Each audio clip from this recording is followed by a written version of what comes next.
Hello everyone and welcome to Queen's Corner. My name is Cullen and in this video I'll be discussing 3 movies from the 1970s and how they use the female experience as a foundation for horror.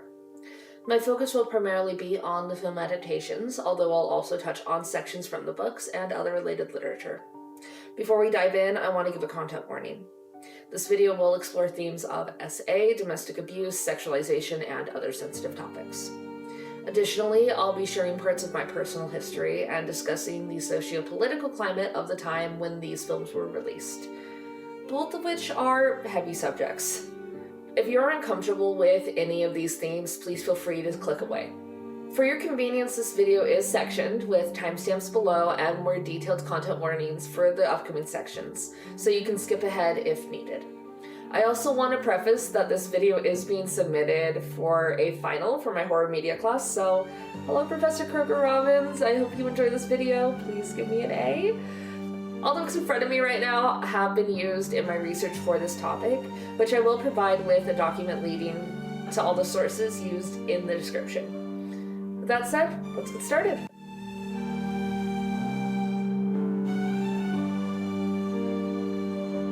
I've always been uncomfortable with my femininity. I honestly hated the idea of being a woman. To me, being a woman meant that I wasn't a person, I was an object.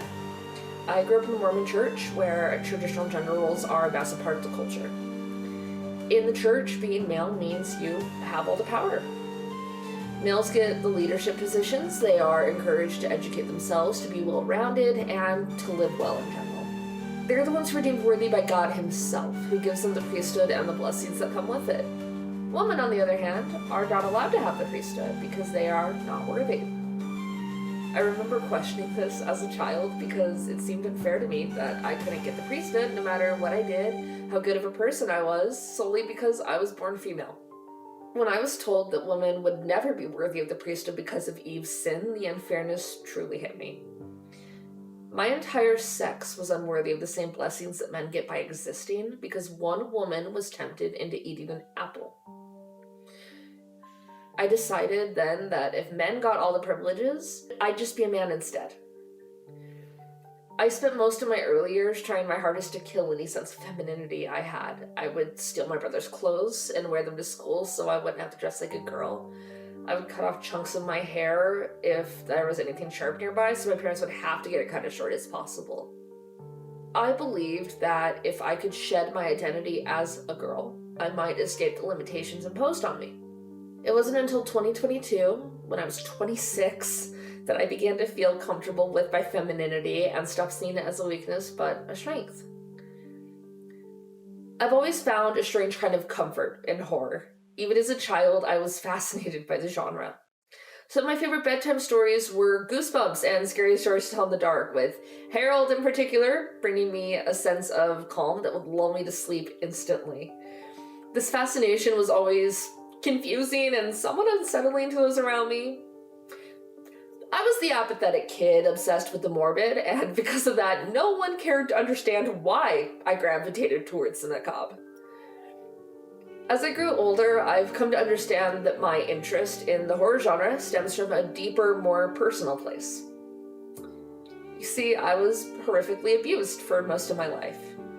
I suffered the trauma that no child should ever have to endure at the hands of adults who saw me as nothing more than an object to be exploited. The trauma I experienced left me feeling powerless and alone, disconnected from my own body and mind, and constantly on guard against potential threats. The only places that felt safe as a result was the dark, where I could hide away and find solace in the shadows. Light, by contrast, left me vulnerable and exposed the extent of my damage to myself and to those around me. Worst of all, it made me realize how much I was missing in my life and made me bitter as a result. Horror movies always appealed to me because they felt more honest. The feelings invoked in horror movies were familiar to me because they were feelings I felt constantly growing up. Fear, dread, helplessness, and a sense of impending doom were all things I felt on a daily basis. They were just a normal aspect of life for me. In contrast, the idyllic lives depicted in other genres felt disingenuous and unrealistic. Moreover, they felt mocking in their happiness. Happily ever afters were not meant for broken people like me, and I knew that all too well. No one would save me from the monsters of my life, and I had resigned myself to the fact that one day they would kill me. It was through horror that I saw myself, and it gave me a strange sense of hope. There's a sort of comfort in seeing someone broken in the same way as you, and seeing them find a way out in the end. I found comfort that even though I could never erase what happened, I could survive it. It was fine that I was damaged or broken because it didn't have to mean I wasn't strong. There was a world where I could fight the monsters and be free, and even though I doubted I would ever get there, through horror I found a glimmer of hope that someday I could. To me, horror is a genre that gives people like me a voice. It tells us that we are not alone in our trauma and forces the audience to empathize with us in a way that other genres don't. It's brutal and unflinchingly honest in its cruelty while giving a voice to the marginalized. Horror is a genre that shows the humanity of the people our society sees as lesser and allows us to tell our stories to others. I've always found that the best horror reflects real life, using everyday experiences that force the audience into perspective taking. Horror reflects the struggles in our society, and the simplest stories are the ones that sit with us in the end. With this in mind, let's talk history.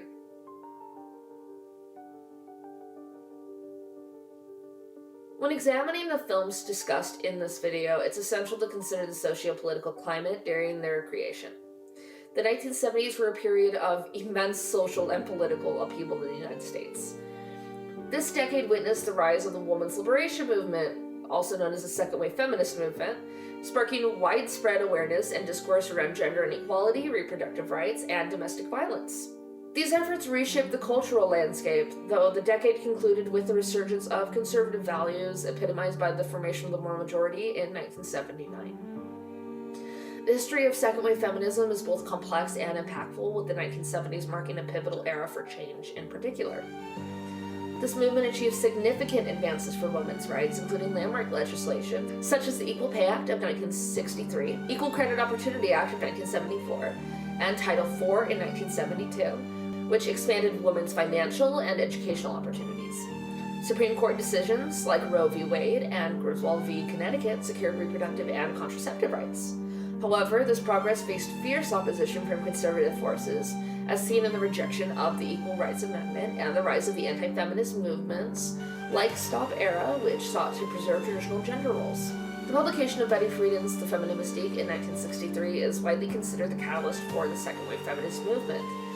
The book highlighted the systematic oppression and dissatisfaction of American housewives in the post-war era. Friedan became a prominent figure in the movement, founding the National Organization for Women, or NOW, and co-founding the National Women's Political Caucus alongside notable activists like Gloria Steinem and Germaine Greer. However, Friedan eventually stepped down from NOW in 1970 due to disagreements over the organization's evolving focus on addressing the intersecting struggles of marginalized groups, including women of color and LGBTQ+ women. While Friedan's contributions to the feminist movement were groundbreaking, they were not without significant shortcomings. She has been heavily criticized for prioritizing the concerns of white, middle-class, heterosexual women, and for marginalizing other voices within the movement. Notably, she went out of her way to exclude lesbian women, infamously referring to them as lavender menaces. Friedan's reluctance to embrace intersectionality ultimately highlighted the core weakness of the second wave feminist movement. Although her work advanced the movement, it also upheld many of the same exclusionary structures it sought to dismantle. This critique is not intended to diminish her contributions, but to illustrate the internal fractures that led to the movement's decline. By the late 1970s, the inability of the second wave feminist movement to adequately address intersectionality contributed to its downfall. The movement often ignored or minimized the unique struggles of marginalized groups, particularly women of color, whose experiences with racism and classism compounded their challenges. Combined with the backlash from conservative forces defending traditional gender roles, these tensions caused the movement to lose momentum.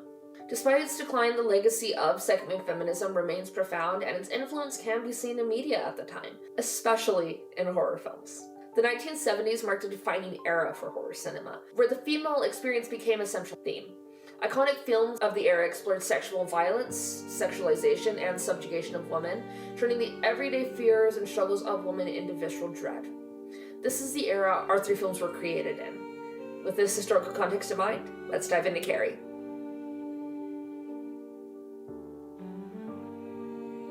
Brian De Palma's Carrie, 1976, is a hallmark of the supernatural horror genre, portraying the devastating story of Carrie White, a shy and sheltered teenage girl who develops telekinetic abilities after experiencing her first menstrual cycle. Based on Stephen King's novel, the film is as much a psychological tragedy as it is a horror story, intertwining adolescence, trauma, and societal cruelty into an emotional narrative arc. Starring Sissy Spacek as a titular role, Carrie presents a character simultaneously defined by her vulnerabilities and her extraordinary, uncontrollable powers. The film draws its strength from illustrating Carrie as a deeply sympathetic figure, abused by her religious fanatic mother, bullied relentlessly by her peers, and consistently denied agency over her life. At its core, it is not only a narrative about adolescence and trauma, but also one that highlights the unsettling sexualization of teen girls and the way in which societal exploitation of female vulnerability can have devastating lifelong effects. In reflecting on Carrie, the lens of female adolescence and exploitation become unavoidable, especially in the context of sexualization. From the opening sequence to Carrie's tragic final moments, the film explores not only the anguish tied to puberty, but also the insidious ways in which societal attitudes dehumanize and objectify teenage girls. The camera itself acts as an accomplice, spending 5 unbroken minutes in the opening scene lingering voyeuristically on the naked bodies of high school girls in a locker room, establishing a disconcerting tone from the onset. This tonal choice juxtaposes innocence and exploitation, immediately placing Carrie in an uncomfortable tension between these two worlds. The first time the audience meets Carrie, she's standing vulnerable and utterly exposed in the shower. Her naked body is filmed in explicit detail moments before she experiences her first menstrual cycle, an event that is terrifying to her because of her complete lack of knowledge about it. Her classmates retaliate with cruel mockery, throwing tampons and pads at her in a humiliating public scene that mirrors the antagonistic gaze of the camera itself. For viewers, these moments serve as a striking launch point to reflect on the ways in which Carrie, and by extension teenage girls in general, are objectified and disempowered by external forces that shape and define how they are perceived. While the themes of puberty and adolescence are often discussed in relation to Carrie, perhaps an even more striking and overlooked aspect of the film is its depiction of the sexualization of teen girls. This theme asserts itself not only through the lens of Carrie's experiences, but also through the visual grammar of the film itself. The camera's deliberate framing of Carrie's body as she showers, the almost fetishistic close-ups of her trembling lips and hands, and the way her transformation for prom is underscored by lingering shots of her physicality all underscore this unsettling focus. Carrie is a childlike character in all sense.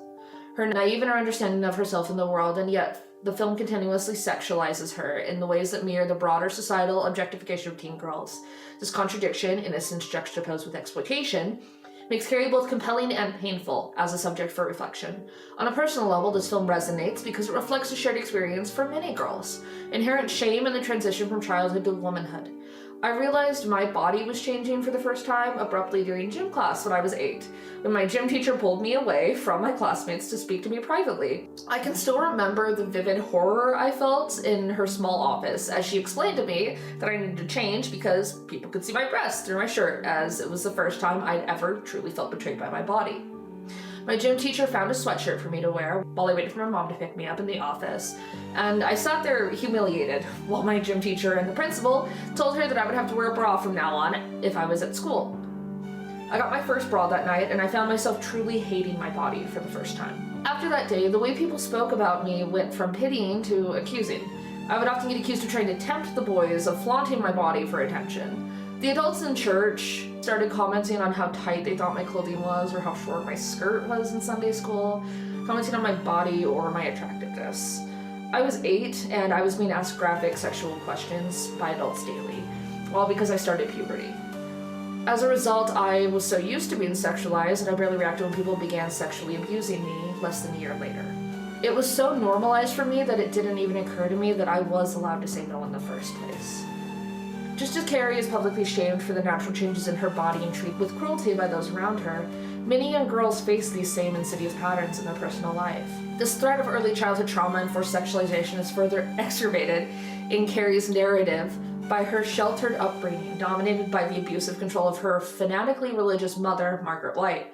Margaret is perhaps the greatest antagonist in Carrie, wielding her distorted interpretation of religious dogma as a weapon to control and shame her daughter. Margaret denies Carrie any understanding of her own body, which becomes a source of terror and loathing for the young girl. Before her first period, Carrie doesn't even understand menstruation, a biological process due to her mother's deliberate withholding of education. This lack of agency over her own body mirrors her experiences at school, where Carrie has no control over the relentless bullying she faces.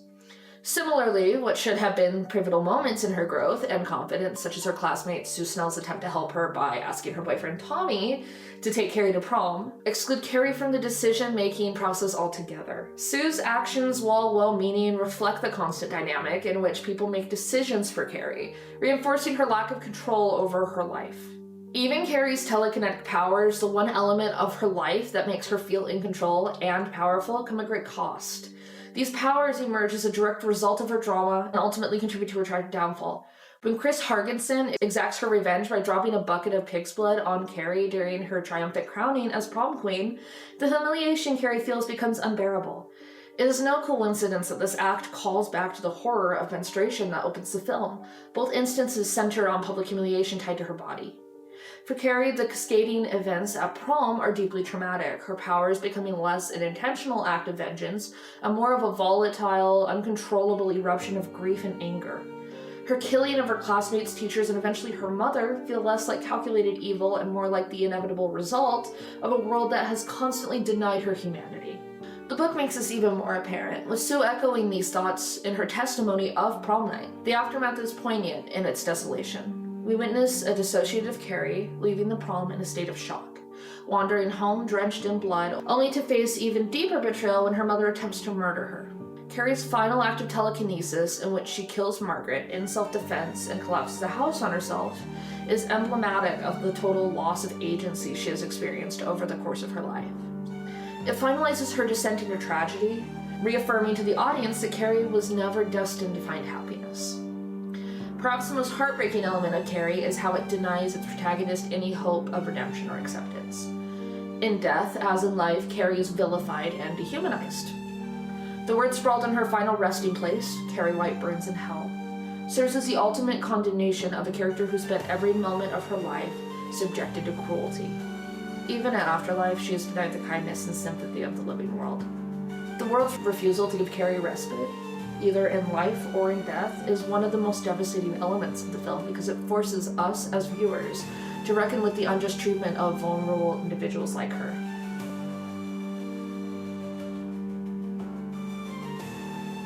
The Stepford Wives, 1975, is a psychological horror film starring Catherine Ross as Joanna Eberhard, a housewife who moves to the community of Stepford, Connecticut with her husband Walter and their 2 daughters.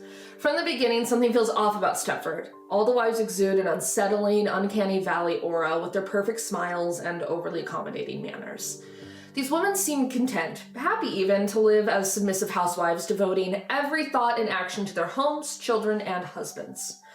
Their lives revolve around the men who run Stepford, particularly the openly misogynistic men's club at the center of town. The only women who don't fall into this role are Joanna, who dreams of being a photographer, Bobby McCow, another newcomer to the community of Stepford who seems to embody the spirit of second-wave feminism, and Charmaine Wimperis, a trophy wife with a love of tennis and a frankness to her character that comes off as overwhelming at times. These 3 women, discomforted with the lack of identity the other wives in the new community possess, start up a women's liberation group as a way to encourage the wives to find a sense of identity and community outside of their husbands. This meeting is unsuccessful from the start, with the other wives only wanting to discuss housework, their husbands, or their children. Throughout the film, we see Joanna and her friends becoming more and more aware of how wrong things are in Stepford, as one by one their group falls apart.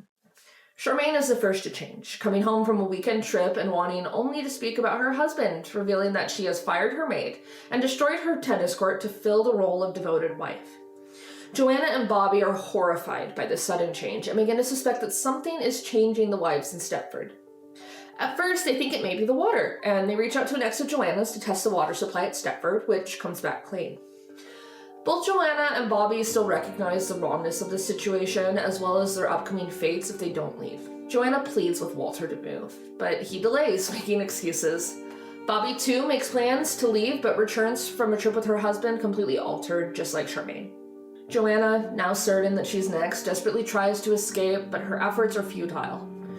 In the end, Joanna succumbs to the same fate, transformed into the very kind of housewife she feared becoming. The horror of the Stepford wives isn't the uncanny valley aspect of the wives in the community or the loss of identity. When watching the film, the thing that struck me was how insidious the actions of the husbands are. Walter comes off as a kind, loving husband who is genuinely concerned for his wife, who he worries is having a mental break. In reality, Walter is gaslighting his wife while he plans her murder. From the start of the film, Walter has decided Joanna's fate. Moving to Stepford means that Walter is going to kill his wife and replace her with a robot version of herself, because to Walter, Joanna is not a person with hopes and dreams, but an object that he owns. We can see this foreshadowed in the opening scene of the film, where Joanna watches a man cross the street carrying a sex doll as Walter packs up their family for Stepford. To Walter, Joanna is that doll, and his choice to move to Stepford seals her fate. Walter's concern throughout the film is disingenuous, meant to invalidate her into believing she's having a mental break, so that she can't leave while he waits for her robotic clone to be completed. Throughout the film, Walter brushes off her genuine concern, writing it off as her being judgmental or her being stressed. After Bobby is changed and Joanna once again pleads with him to move, Walter tells her to see a therapist and recommends one of the members of the men's club he is part of. When Joanna refuses and finds a therapist outside of Stepford, we see his facade break for the briefest of moments. We know at that point that Walter has evolved somehow, which is only confirmed when Joanna speaks to her therapist. The fact that Joanna's fears are validated by another woman, her therapist, only makes this film sadder. Her therapist recognizes that Joanna is in an abusive situation and that she is right to fear for her life. She urges Joanna to take her children and run as soon as possible, telling her to call her once the weekend is over to check in. Joanna doesn't live long enough to make that call. She returns home to find her husband has hidden their children, fights him off as he tries to murder her, and goes to the men's club to get her daughters and leave.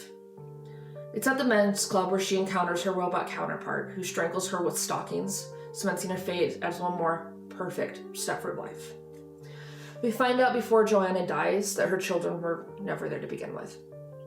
In the end, Walter and the men's club used her children to lure her to her death. The tragedy of Charmaine Wimpress is especially striking to me. When looking at the film, we don't have much to work from for Charmaine's character prior to her transformation. She is a trophy wife who is married to a man named Ed, who is a member of the men's club that controls the town of Stepford. We know that she loves tennis and is unsatisfied with life in Stepford as a whole. If you only examine Charmaine from the movie, her transformation does not affect you in the same way Bobby's does. It wasn't until I read the book that the full weight of Charmaine's transformation hit me. While I am going to be focusing primarily on the film, the book provides much more insight into Charmaine's character that I feel is important to discuss. In the novel, Charmaine is shown to be a much more nuanced character. She is shown to be outspoken and very involved in her local feminist movement prior to moving to Stepford. She is overall happy to be a trophy wife for her husband, Ed, who works in the film industry, largely due to the fact that Ed is often working to maintain their lifestyle. For Charmaine, her marriage to Ed is less of a decision based on love and more of one based on convenience and desire for a comfortable lifestyle. Charmaine's unhappiness comes not from being objectified, but from having to deal with the results of that objectification. There's a specific moment in the book that hit me very hard, which is not included in the film. During a conversation with Joanna, the following exchange happens. He and I are going to rediscover each other. That means he's going to chase me around the bed, and my period's not till next week. God damn it. Why not let him catch you? Joanna asked. Oh God, Charmaine said. Look, I just don't enjoy having a big cock shoved into me, that's all. Never have and never will. And I'm not a les either, because I tried it and it's not a big deal. I'm just not interested in sex. I don't think that any woman is really, not even Pisces women. Are you? Well, I'm not a nympho, Joanna said, but I'm interested in it, sure I am. Really? Or do you just feel like you're supposed to be? Charmaine is asexual and feels pressured into unwanted sexual activity. This hit me particularly hard because it expresses feelings I've only recently started to understand myself. Charmaine feels like sex is something she is expected to do, and that no woman truly wants to do it. For Charmaine, sex is a chore that she has to grit her teeth and get through, not something she enjoys or desires. This is a mindset I felt throughout my life and only started to understand in the last 2 years, and one that many asexual people experience. With this type of mindset, there is no real option of consent, because oftentimes you don't even realize you have the option of consent in the first place. It's very easy to find yourself taken advantage of when you don't understand that sex is not an obligation and that you have the right to refuse it no matter the circumstances. If you are having sex simply because you feel you're supposed to and not because you want to, then that is not consent. That is coercion and abuse. Charmaine's story, in a book written in 1972, depicts asexuality and sexual abuse in a way that is painfully real to those who experience the same thoughts and feelings. Charmaine's character stuck with me in such a personal way, which made the next paragraph even worse. Charmaine returned from her trip with Ed, changed into the docile, submissive version of herself tailored perfectly to her husband's desires. For Charmaine, the biggest change was not to her appearance, but to her sexuality itself. Charmaine's robotic counterpart is obsessed with sex and eager to please her husband, a contrast with Charmaine's own aversion and disinterest prior to her transformation. Charmaine goes from feeling pressured into unwanted sexual activity to being a robotic, compliant vessel designed solely for her husband's satisfaction. I cannot even begin to explain the horror, rage, and genuine grief I felt reading this part of the book. I texted my roommate about it, which I'm going to show now since I feel like it summarized my feelings about Charmaine well.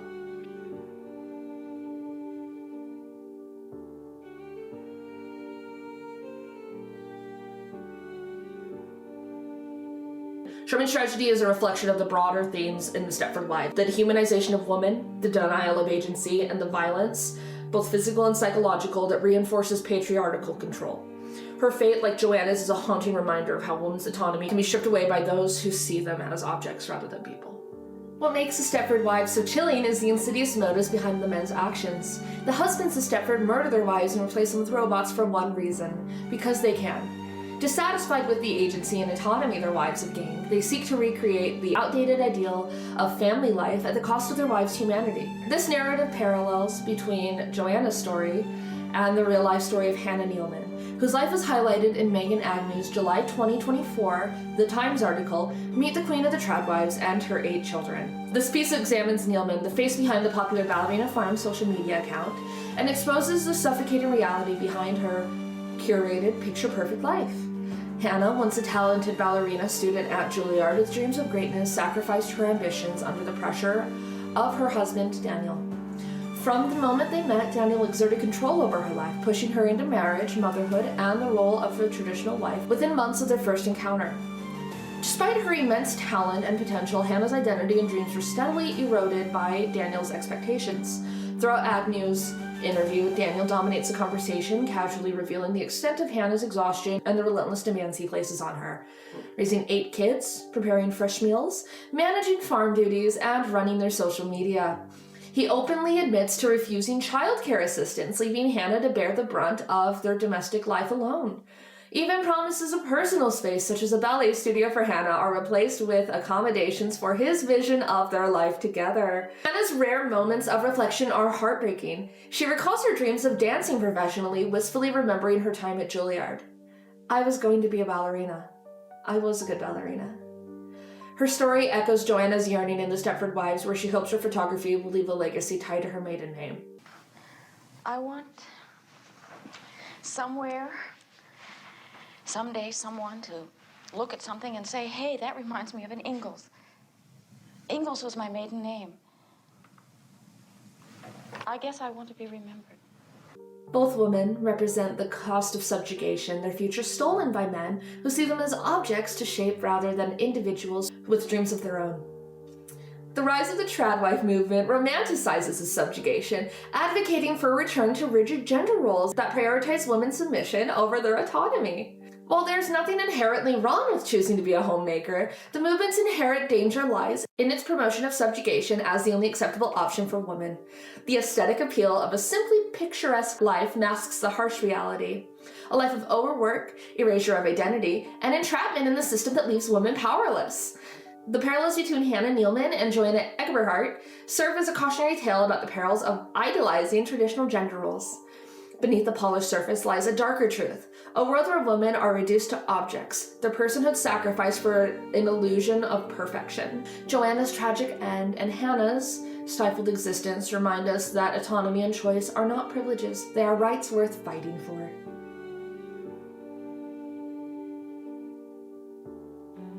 I grew up in a small town in Alaska. Growing up, we are taught that when you are assaulted, there are specific steps you take. You don't fight, you don't report it to the police, and you don't ask adults for help. If you do any of those things, retaliation will be worse than the actual assault, and you could end up injured or dead. You just let it happen, patch yourself up, and quietly warn the other girls to avoid the man who assaulted you. If you think you're going to be killed, we were taught to scratch your attacker to get their DNA under our fingernails. That way at least they can identify who killed you if they find your body afterwards. If you ask any woman in your life, they will be able to give you a list of things to avoid if you don't want to be the victim of sexual violence. Don't go out at night. Always keep an eye on your drink. Never be noticeably drunk in public. Always check your back seat before you get in your car. Avoid outright rejecting a man. Don't wear both headphones. Make sure someone always knows your location. For women, reality is horror, and that horror is reflected in a film genre where survival is never guaranteed. In spite of constant threat of sexual violence growing up, I never really feared it. Instead, my deepest terror was reserved for pregnancy. The idea of something growing inside me, feeding on my body for months before violently tearing its way out, felt horrifyingly unnatural and invasive. While other girls in my church spoke about motherhood with excitement and longing, I dreaded the future where I would be expected to bear children. I fought that expectation with every fiber of my being. I knew I never wanted to be pregnant or have biological children, so when I started showing signs of pregnancy at 12, I clung to denial. For 6 months, I rationalized every symptom. The nausea, weight gain, missed periods, and exhaustion must have been from stress or side effects of my medication. I was in a treatment center halfway across the country. It made sense for my body to be out of sorts. I can still remember sitting in the conference room with the nurse and my therapist, my parents, berating me over speakerphone for my poor choices, while the doctor asked permission to administer a pregnancy test. I never told my parents I'd been assaulted before my stay there. I doubt it would have made a difference at the time. When the test results came back, I broke down. It was a false pregnancy. After nearly 7 months of fear and denial, I felt like I could breathe again. It wasn't real, but the trauma of the experience stayed with me. I refused to continue taking the medication, preferring to endure the constant suicidal ideation and severe depression rather than risk feeling like I was pregnant again. That experience cemented pregnancy as one of my greatest fears and continues to be my worst nightmare to this day. Alien, 1979, is a film that captures the intersection of sexual violence and the fear of pregnancy with stunning precision. The story follows the crew of the Nostromo, a commercial tug ship awakened early from cryosleep to investigate a distress signal from an uncharted planet. The protagonist, Ripley, serves as the ship's third-ranking officer and one of its 2 women. Despite her position, Ripley is constantly ignored, undermined, and dismissed, a classic Cassandra effect that drives the film's events. Misogyny permeates Ripley's interactions with the crew. Parker and Brett demean her with sexual comments and insults. Lambert, the only other woman, lashes out at her. Dallas dismisses her authority, and Ash oscillates between infantilizing her and outright violence. Ash's behavior accumulates in a scene that mimics a sexual assault, making his hostility towards Ripley deeply personal and overtly threatening. What sets Alien apart is its unflinching exploration of sexual violence. Writers Dan O'Bannon and Russell Susset intentionally wove themes of forced impregnation into the film. As Susset explained in The Beast Within, the making of Alien, Dan said somehow the monster has to get on board the ship in a way that'll amaze everybody. And so I woke up in the middle of the night and I said, Dan, I have an idea. And he said, what? And I said, the monster screws one of the people. He says, what? What are you talking about? I said, he jumps in his face, plants a tube down him, inserts his seed in him, and later it comes bursting out of his stomach. And Dan goes, oh my God, that's the most amazing thing I've ever heard. O'Bannon took this further, stating, I'm going to attack the audience sexually. I'm not going after the woman. I'm going to attack the men. I'm going to put in every image I can think of to make the men in the audience cross their legs, homosexual oral rape, birth, the whole number. The infamous chestburster scene where an alien tears through Kane's ribcage functions as a metaphorical dramatization of men's fear of penetration and pregnancy. As O'Bannon later remarked in a 2003 Guardian article, it was payback for all those horror films where sexually vulnerable women were terrorized by rampaging male monsters. The reversal of traditional gendered violence creates a rare experience for female viewers: safety. For once, we are not the victims of sexual violence, but witnesses to others experiencing it. The subversion is profoundly cathartic, offering women validation while forcing men to confront the terror of violation and loss of autonomy. Ash's violence towards Ripley mirrors real-world sexual violence, often perpetrated by those we know, coworkers, friends, or even family. When Ash attacks Ripley, it feels like the accumulation of every predatory interaction he's had with her. The scene is staged as like a sexual assault. Ash pins Ripley down, forces a rolled-up pornographic magazine into her mouth while images of naked women line the walls behind him. She is utterly powerless until Parker and Lambert intervene. What makes this scene so important is its unsettling realism. Sexual violence isn't about penetration, nor is it always committed by strangers. It can be insidious and subtle, escalating over time, and is often dismissed by those who should care. Moreover, it's not about sexual gratification, but power and control. Let's take a case from Alaska as an example. In 2017, an unnamed woman accepted a ride from a man named Justin Schneider outside a gas station in Eagle River. Schneider then took her to a different location where he strangled her to unconsciousness and masturbated over her body. Schneider repeatedly threatened to kill the woman as he was choking her out, and she would wake up in the middle of the act. After he finished, he told her that he wasn't actually going to kill her, but that he needed her to believe it so he could get off before driving off and leaving her, during which the victim recorded his vehicle and reported the crime. Schneider would go to court in 2018 on charges of kidnapping and assault. Schneider left that courtroom essentially without punishment. In court, Assistant District Attorney Andrew Granick said the following in regards to Schneider. I hope it doesn't happen. That's the reason why I made the deal that I've made, because I have reasonable expectations that it will not happen. But I would like the gentleman to be on notice that that is one pass. It's not really a pass, but given the conduct, one might consider that it is. Throughout the entire case, it's clear that no care was given for the experience of the victim. The kidnapping charge was dismissed because she willingly got into the vehicle, and the prosecution argued that Schneider's life was over and had been punished enough since he lost his job at the airport because of this case. What about the life of the woman Schneider had assaulted? She has to live with the trauma of what he did to her. She had to experience the fear of thinking she had been abducted and murdered, only to wake up and find that he inflicted that fear as a way to violate her further. She was reportedly so traumatized by her experience that she could barely speak when reporting the crime to the police. To make matters worse, the woman was denied her day in court, something that was only revealed after the ruling. When this was brought up initially, the courts claimed that the woman left no way to contact her to appear in court and that she was unwilling. This was proven false by the woman herself, who ended up filing a civil case against Schneider with the Alaska Supreme Court shortly after the initial ruling. Not only was our unnamed woman available, she had left multiple methods of contacting her and made it clear she was willing and able to testify in court. She wanted to have her day in court, but she never received it. It's clear that the courts made no attempt to give this woman justice, choosing instead to violate her autonomy the way Schneider did a year prior. The result of Schneider's case caused outrage throughout Alaska and started a national conversation about Alaska's treatment of sexual assault. The fact that the Schneider ruling came amidst news of the kidnapping, sexual assault, and murder of 10-year-old Ashley Johnson Barr only increased the outrage many felt in Alaska. The similarity of these two cases cannot be understated. Both victims were Alaska Native, both were abducted, and both were sexually assaulted. Ashley would eventually get justice, with her killer being sentenced to 99 years in jail in 2021. Unfortunately, our unnamed woman did not receive the justice she deserved, and Schneider continues to walk free to this day. Amidst the outrage, the Alaska Department of Justice released a statement about the Schneider ruling, stating that the ruling was consistent with and reasonable under Alaska state law. According to Alaskan laws, kidnapping requires the victim be restrained or moved against his or her will.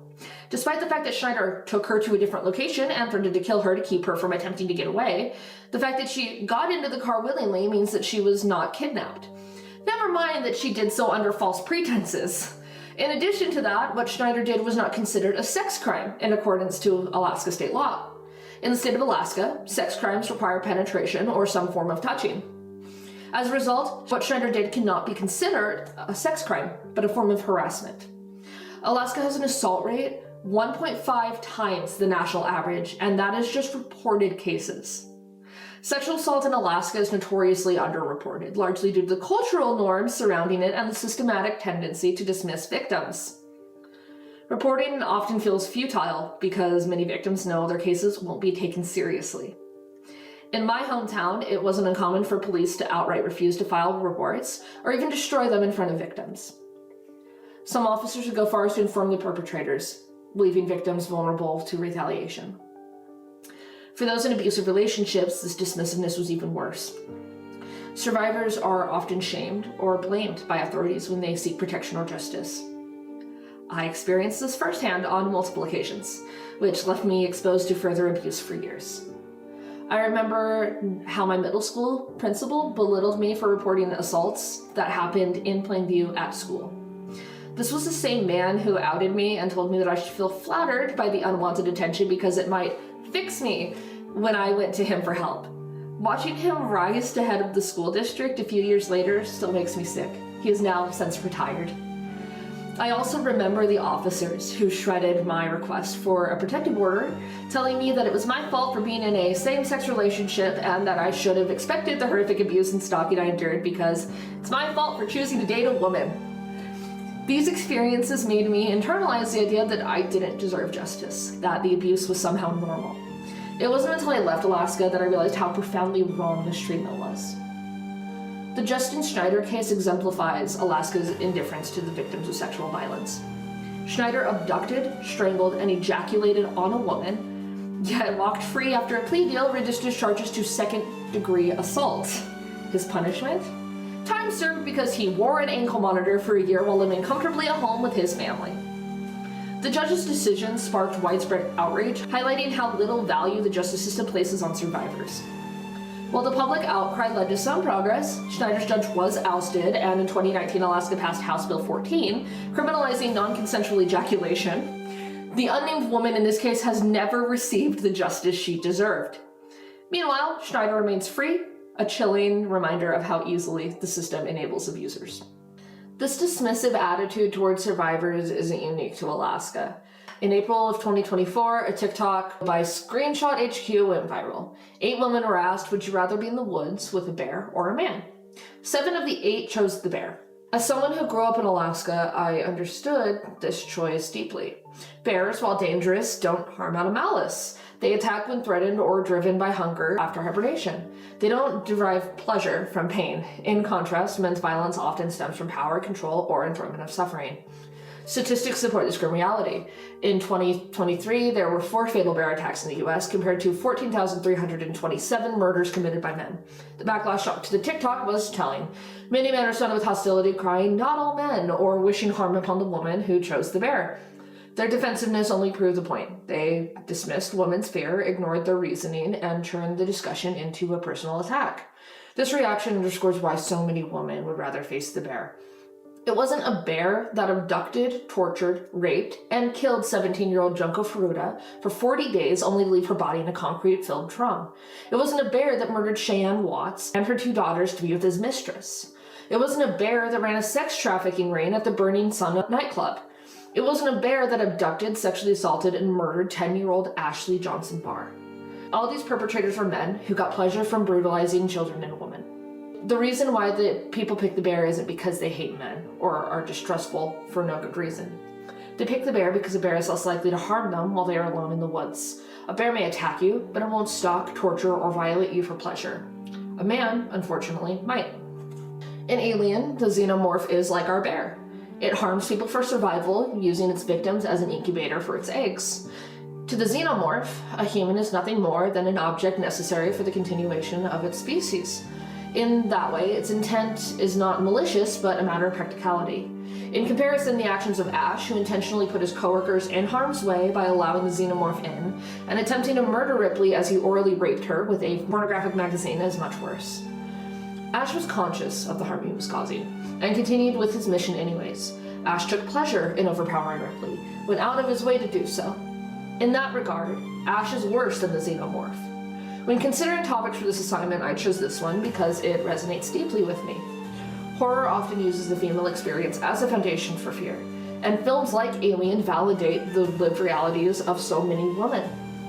These stories allow women to see themselves not just as victims, but as survivors, complex, resilient individuals who endure and fight despite overwhelming odds. These 2 films stand out in this regard, particularly Alien. While Carrie and Joanna don't get the happy endings that they deserve, they resist until the very end. Ripley, however, is the ultimate survivor. She faces unimaginable terror, yet her strength and her determination see her through. Unlike Carrie and Joanna, Ripley doesn't have her emotions weaponized against her. Instead, she fights against a purely external threat. Horror, as a genre, has a unique power to give victims humanity and show the strength that survivors possess. These characters aren't passive damsels in distress. They're flawed, haunted, and deeply human. They remind us that survival isn't just about escaping the monster, it's about enduring the trauma and reclaiming your power.